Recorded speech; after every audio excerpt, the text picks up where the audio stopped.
All right, good evening. It is Monday, October 18th, and we are here as part of the Denver Kihila to study the Maharal. And last week, it's one sort of long piece of the Maharal, chapter 28 of Netzach Yisrael, which is the Maharal's work on Churban Habayit, on the destruction of the Beit HaMikdash, and why that happened.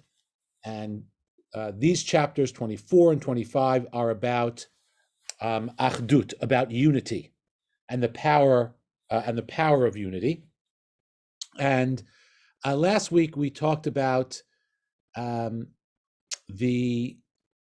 idea that in Galut, outside of Eretz Yisrael, we have to be especially careful to preserve unity, because being in Galut, the Maharal essentially says, is like being like a broken plate, a cracked plate, where the slightest further agitation could break it, because it's already in a damaged state. The Jewish people are already in a damaged state in Chutz La'aretz, let's call it an unnatural state, which is a theme that the Maharal repeats in lots of different places in his writings. This idea of what's natural for a person, what's natural for a nation, and what's natural for a nation is to be in their land.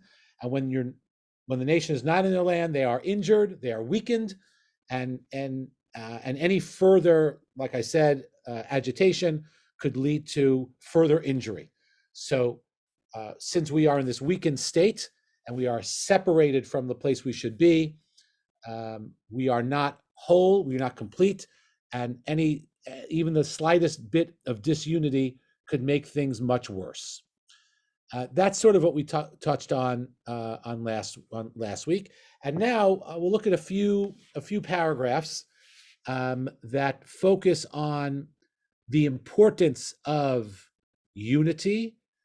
And not only the importance of unity, but we'll see perhaps like a radical move, I think, how there is a way to reverse, even in the Galut, there's even a way to reverse the exile. Right? We could physically be exiled, but we could reverse at least some of the elements of it, or some of the negative aspects of it. So we start over here. I'll just highlight it so people see where I put the orange highlight. Hachachamim hane'emanim galu divarim elu b'chachmatam harama v'hanisa. So our trustworthy rabbis, right? They revealed this idea, the importance of unity, with their great wisdom. And he quotes a midrash, Amru b'sifri. This is a really wild midrash. Rabbi Elazar Akfar Omer, Gadol Shalom, great is peace. So unity, peace amongst the Jewish people. She'afilu ovdin avodah zara, right? Even if the Jewish people are practicing idolatry. Amara Kadosh Baruch Hu, ein hasatan nogea bahen. God says, Satan, right? The enemy, the evil, the Satan, right, will not be able to touch them, will not be able to harm them.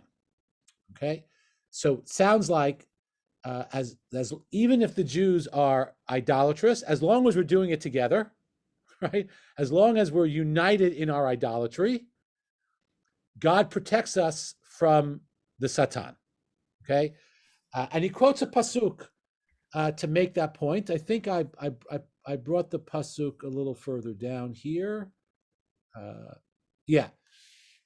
Chavur atzabim Ephraim hanachlo. Ephraim is joined in idols, leave him alone. So what do you think is, as they say in the yeshiva, what's pshat? What does that verse really mean? Someone want to take a stab at that? The Jewish people are worshiping idols, leave them alone. Hanachlo. But he didn't do that to us in the desert in terms of the golden calf, right? Didn't we all get together and we're all like, yeah, let's let's do this thing. Right.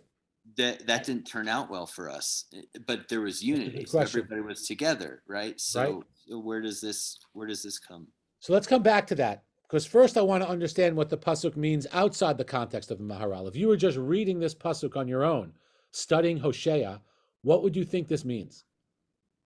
I may have spoiled it by giving the Maharal's interpretation, but what do you think this means? Maybe that Ephraim is a lost cause. Like, let him be. Yeah. He's Right. worshiping idols. Exactly, right? Ephraim is worshiping God. Hanachlo, leave him alone. I'm done. Right, which is the worst thing, right? It's. I had a teacher who said, "You could love me, you could hate me, but just don't ignore me." Most of us hated him, but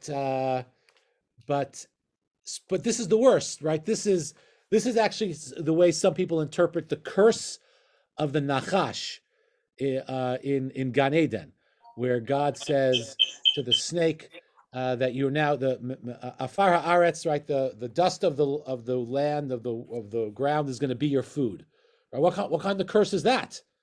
The food is always available for the snake, and so I heard somewhere, maybe you've heard this too, that's the worst. I mean, God is saying, I don't want to have to deal with you anymore. I'm gonna make your food available. You're not gonna have to pray. You're not gonna have to ask me for anything. I don't want to have anything to do with you, right?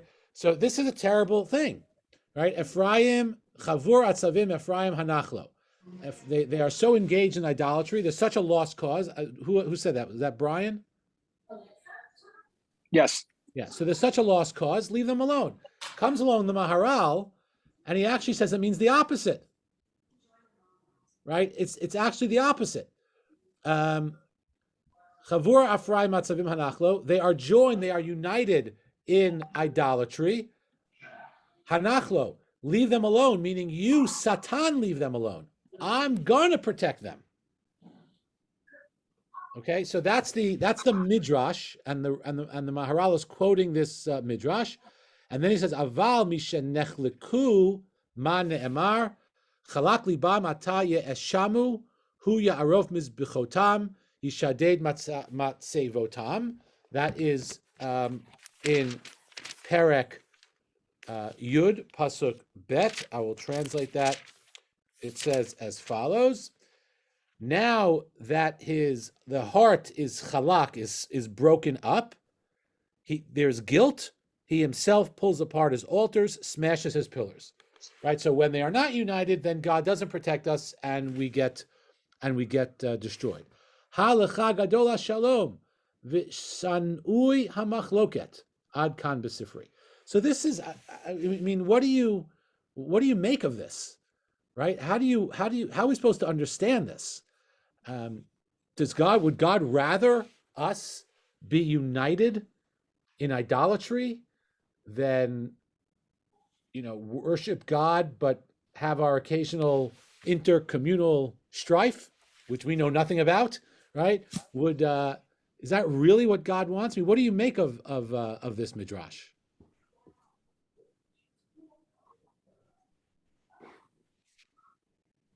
Any takers?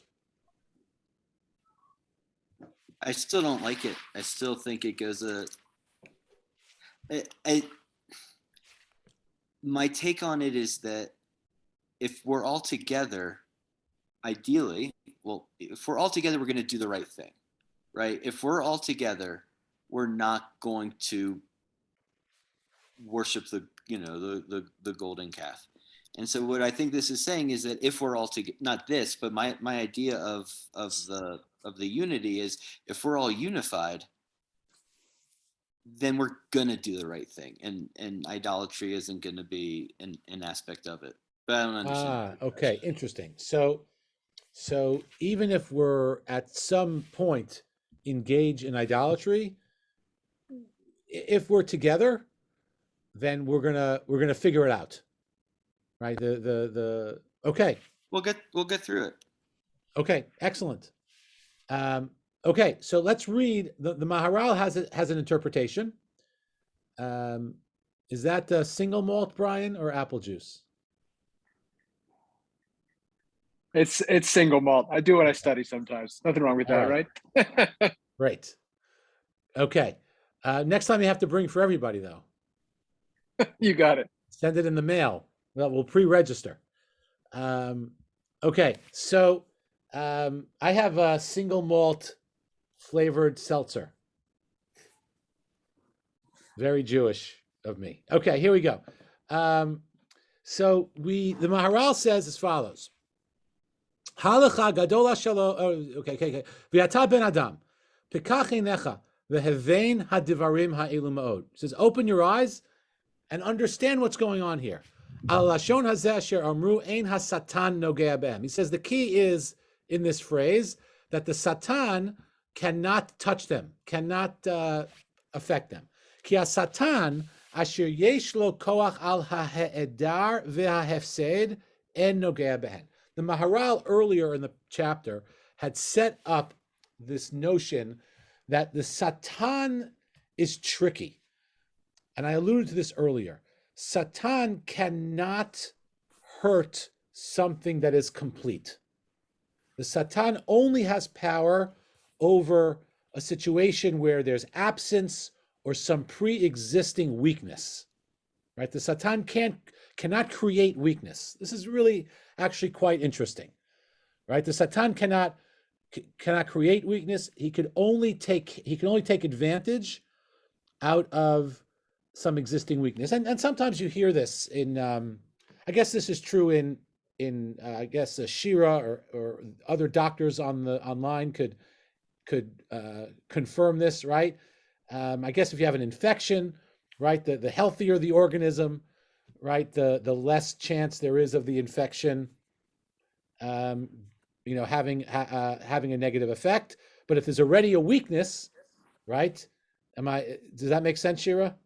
Yeah, that your comorbidities, right? The things that already put you down make you more susceptible to worse disease. Great. So the Satan takes advantage of comorbidities. But if the organism is perfectly healthy, the Satan cannot affect it. Ki ha-Satan asher yesh lo koach al hader v'hafsed ein nogea behem. V'zeh mipnei ki ha-shalom hu misulak min hader. Right? Shalom is shalem. It's complete.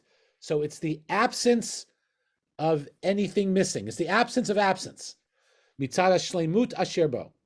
Lakach kasher yesh kan uma shlema bilti mechuleket. When there is a nation that is full and not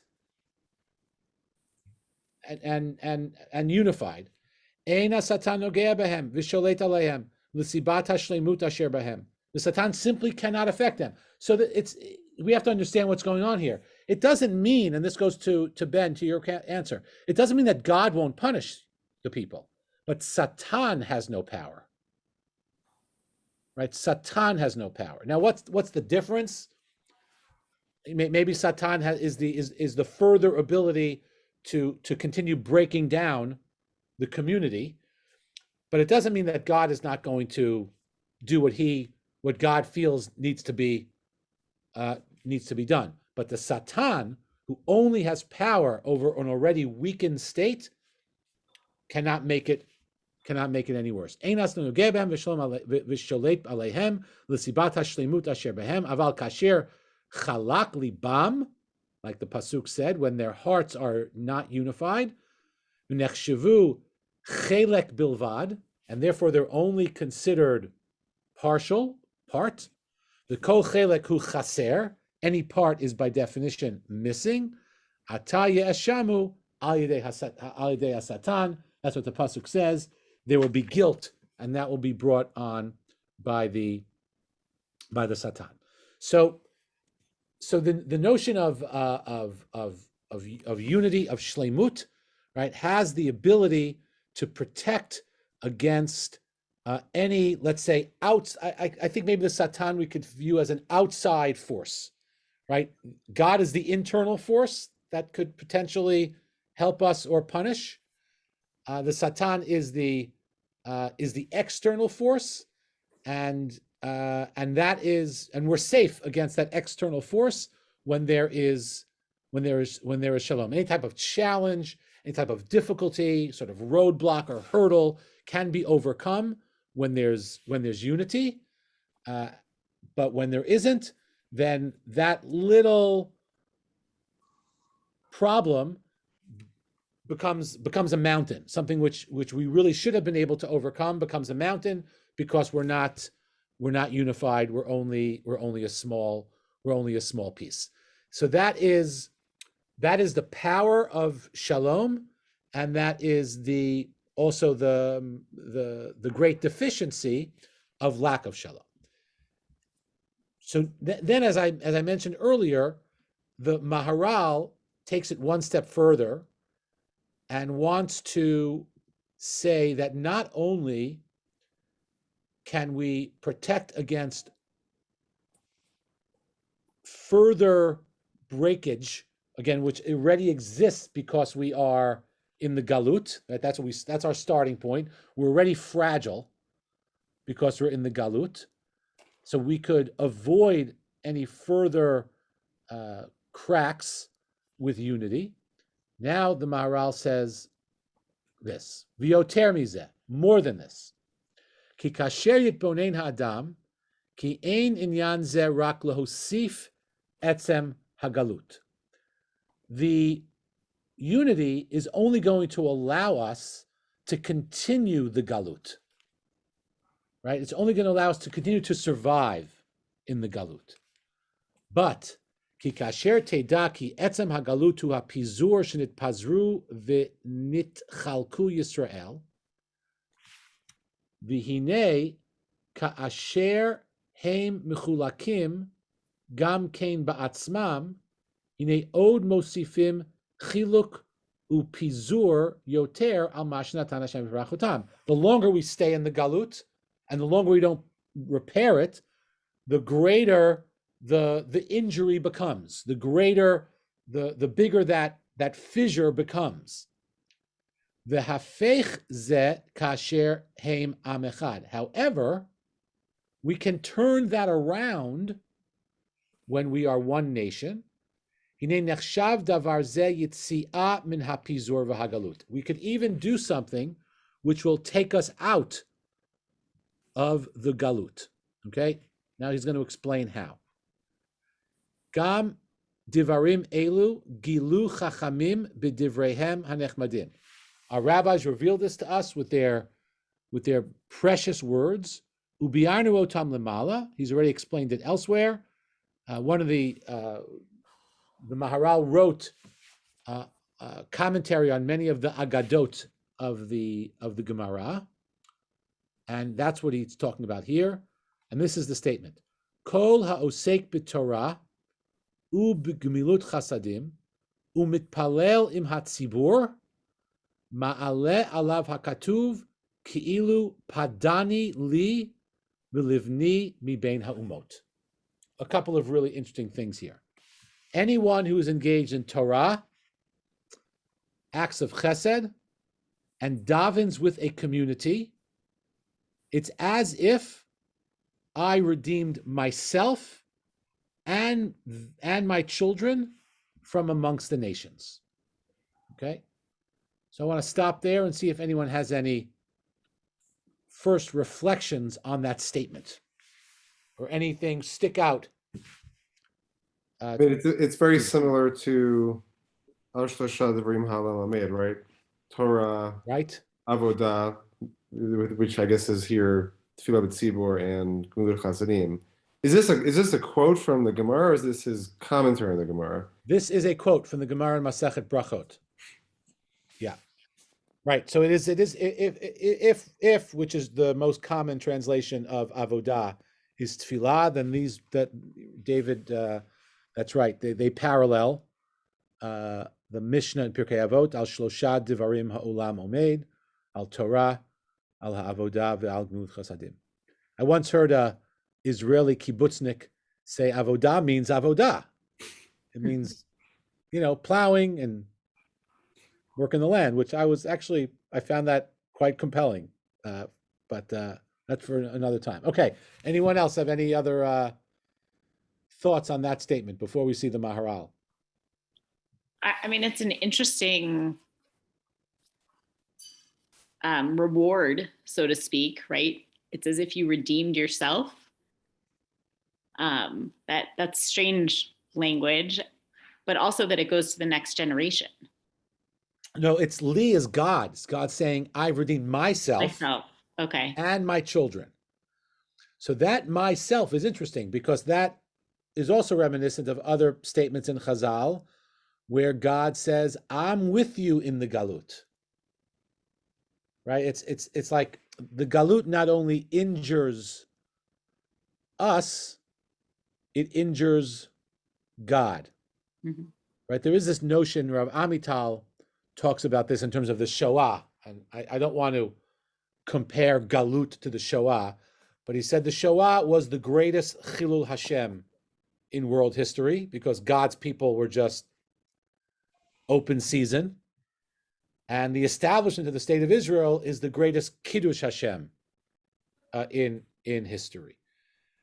So there's something about that here too, right? That knows that the fact that there is a Galut, right, there is an element of Chilul Hashem in there. And maybe that's what this means, that God is in exile along with us, and he's redeemed along with us. I thought that also caught my eye, this notion that God is redeemed through our tefillot. Okay. Any other comments on this statement? What sort of fits with the previous paragraph, because these are all communal things that bring people together, maybe overcome those divisions that led to the Galut and extended the Galut in the first place, right? Tefillah b'tzibur obviously brings people together. Gemilut Chasadim builds connections, and Torah, you could also argue, is not just a solitary pursuit, but is a way of building connections and right. Morashah unity. Kilat Yaakov. It belongs to all of us. Right. So that's right. But the Maharal is going to focus on the last one, Tefillah b'tzibur, because it's the only one that explicitly mentions tzibur, right? Theoretically, you could learn Torah alone. You can't do chesed alone because by definition you're doing it to somebody else. But it's the one in this sentence that specifically mentions tzibur is tefillah, and it's also important to note that tefillah b'tzibur is different than minyan. I think it's an important distinction.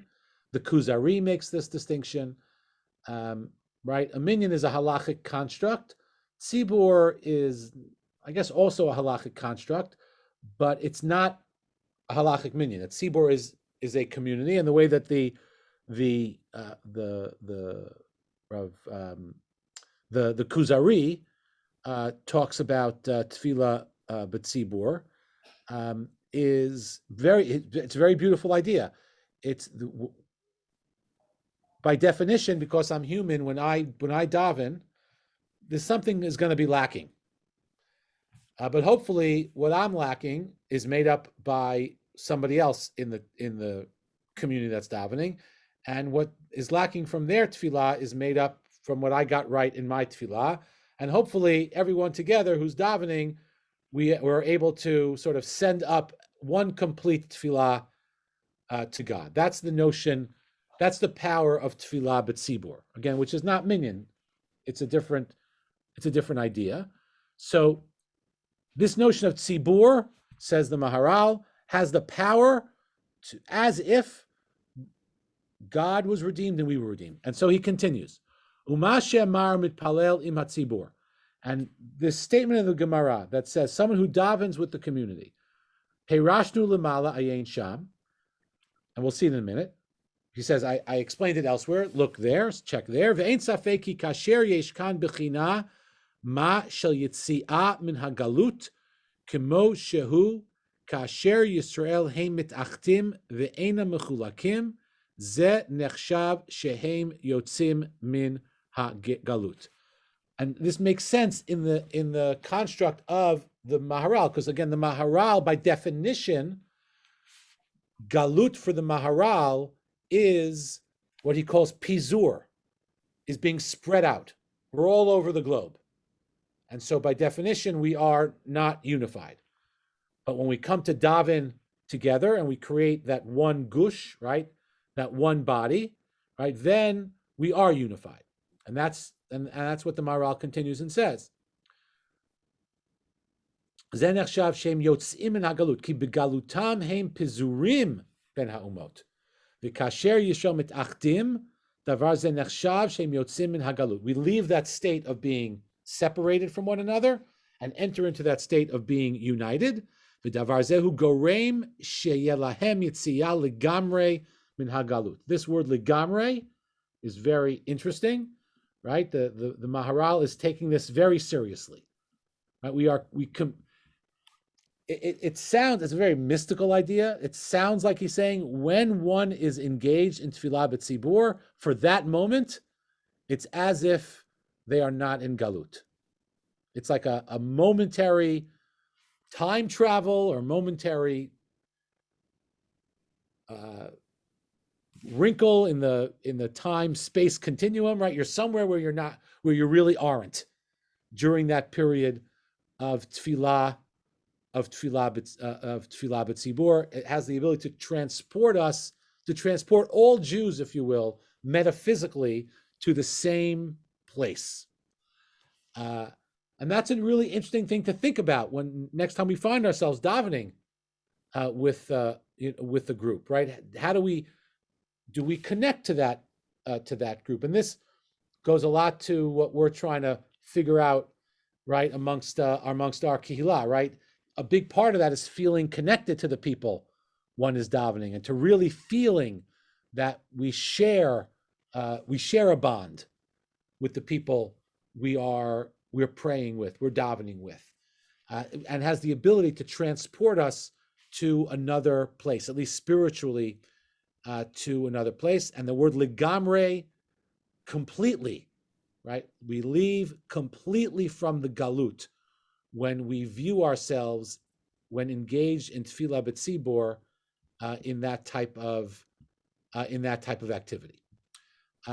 That's this sort of additional step that the Maharal takes in trying to understand how achdut, how unity has the ability to undermine, right? To undermine the galut.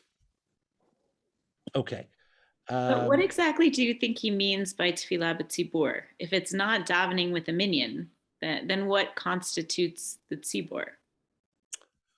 Because if that's a transformative experience, then what makes that up seems like it's critical to his point. Yeah, so I think that's a good question. I'm not sure, actually. I'm not sure, if he would put like a number on it. Like we know that the word Eidah is 10. We know that from the Meraglim, and that's where we get the notion of minyan from. But I'm not. That's a good question. I have to think about that. What that means. It could mean. Maybe it means minyan plus, right? Maybe it means the minyan, and then everyone there is part of the tzibur. But I don't know. Maybe not. Maybe 100 women is a tzibur, or 10 women is a tzibur. I don't know. I'm not sure.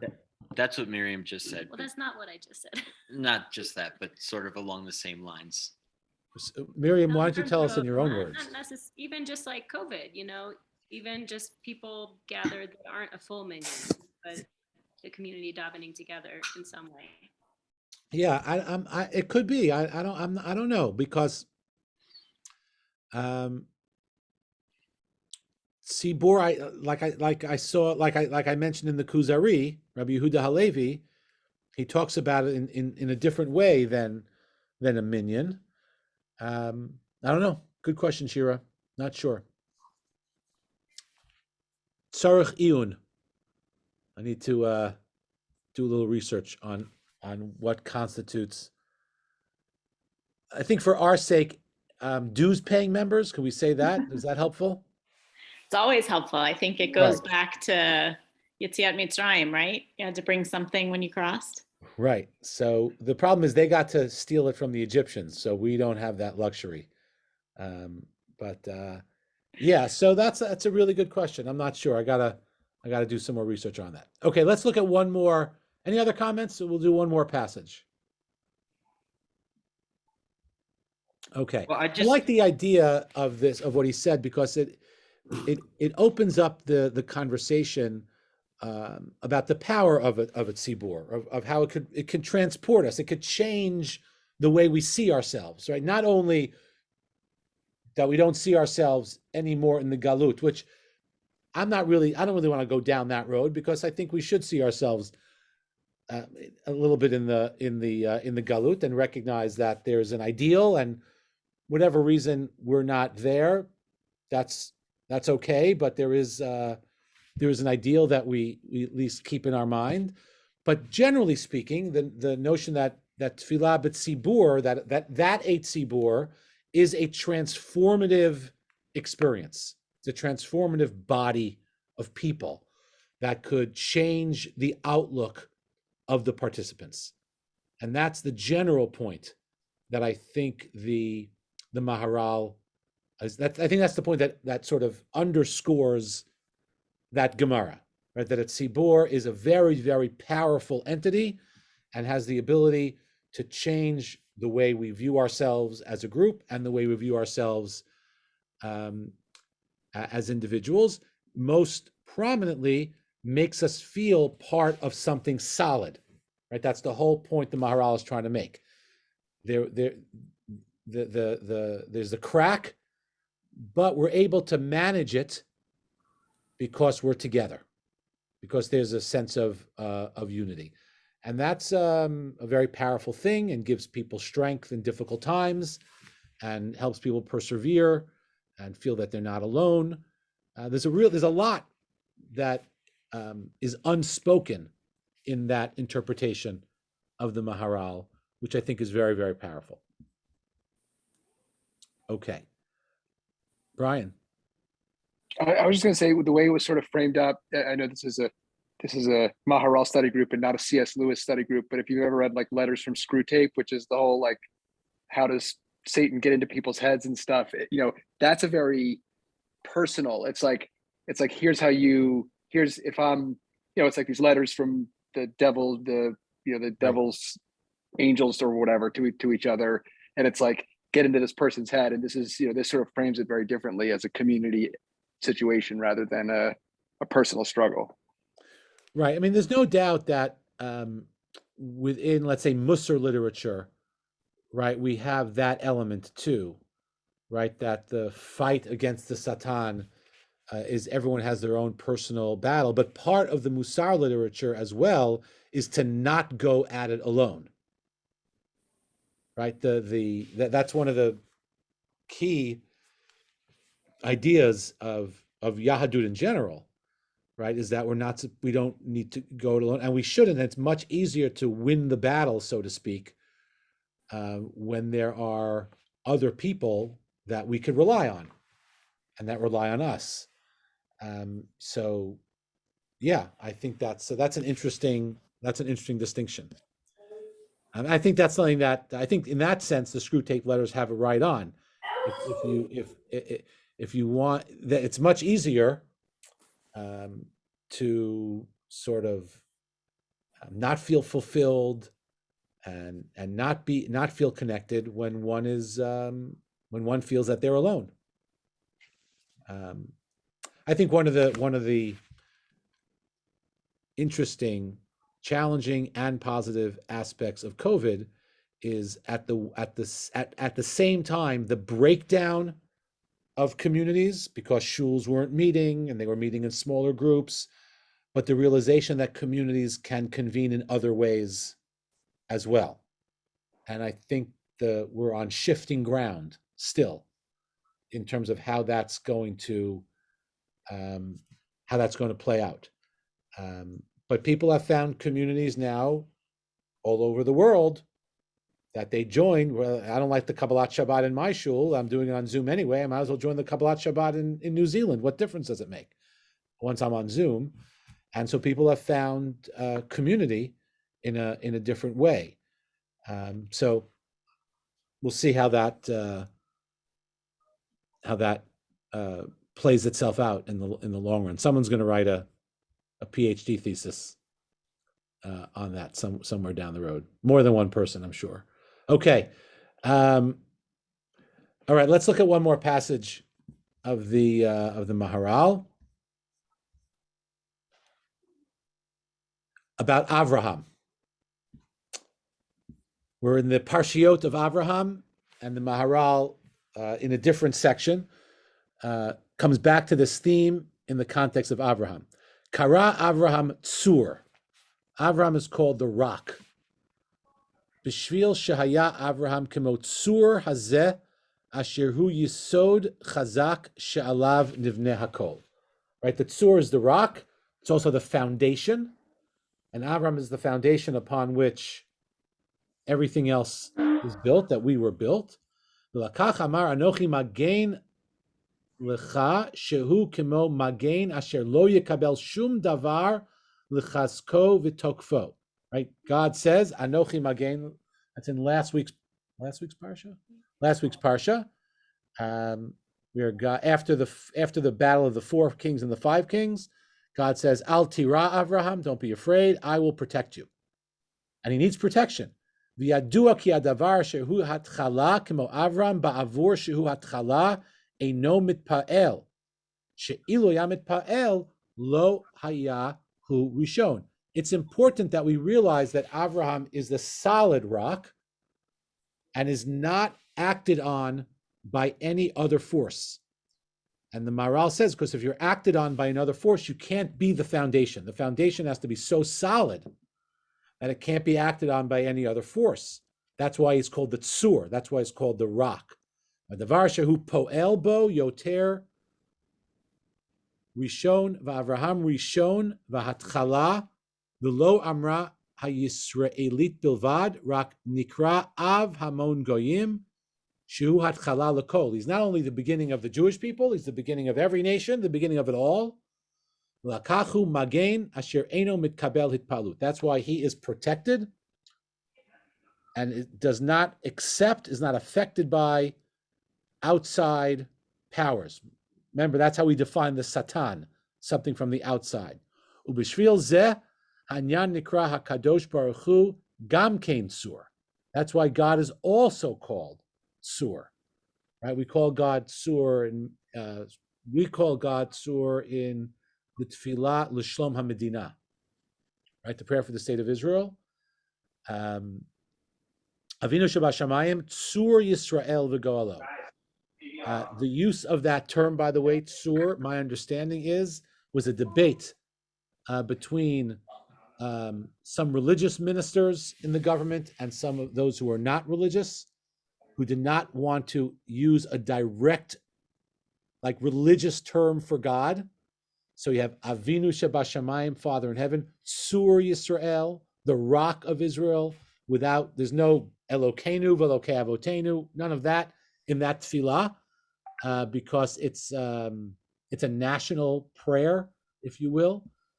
So Tsur refers to God, because again, God is also perfect and therefore cannot be affected from outside sources. Ba'avor poel ve'enu mikabelet palut. The connection to what we've been saying is we've been talking about what our ability to withstand outside forces is our shlemut, is our unity, is our togetherness, and that is a hallmark of Avraham. Right? Avraham was a complete entity unto himself.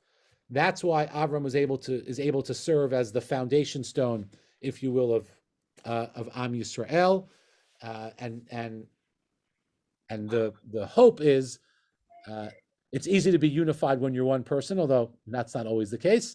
But Avraham represents that, and we try our best to mimic that in the national sense. I think what the Maharal is trying to say, that we do have in our DNA the ability to be unified, because we do come from Avraham, and the only way it's possible for Avraham to serve as our beginning is if he is a singular unit. So we do have the ability to be a singular unit.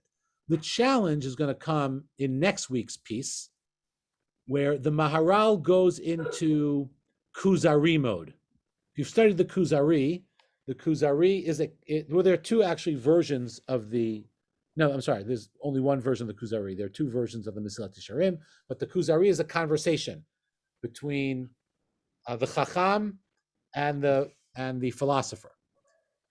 And the philosopher is always challenging the Chacham. And all of a sudden, next week, the Maharal gets into that mode and starts entertaining questions from, I don't know, an unknown interlocutor, and asks questions basically like, okay, then why are you guys always fighting with each other? Right? If we have this Avraham gene, and unity is the fundamental ingredient that we need to survive, then why, since the beginning of Jewish history, are you at each other's throats? So that's see if we can get out of that conundrum for next week. And I would just say it's a fair question. And that's so we'll stop here, but that's next week's. That'll be the conclusion of the study of the Maharal next week. All right, so that's it. So I'm happy to take any comments or questions. I don't know everyone. I don't know who you are, Candy. Hello, welcome. That's my mom. Oh, Hi. hello. Wait, am I on silent? Sure. No, I hear you. Not muted. Oh, very enjoyable, Rabbi. Hope to meet you one day.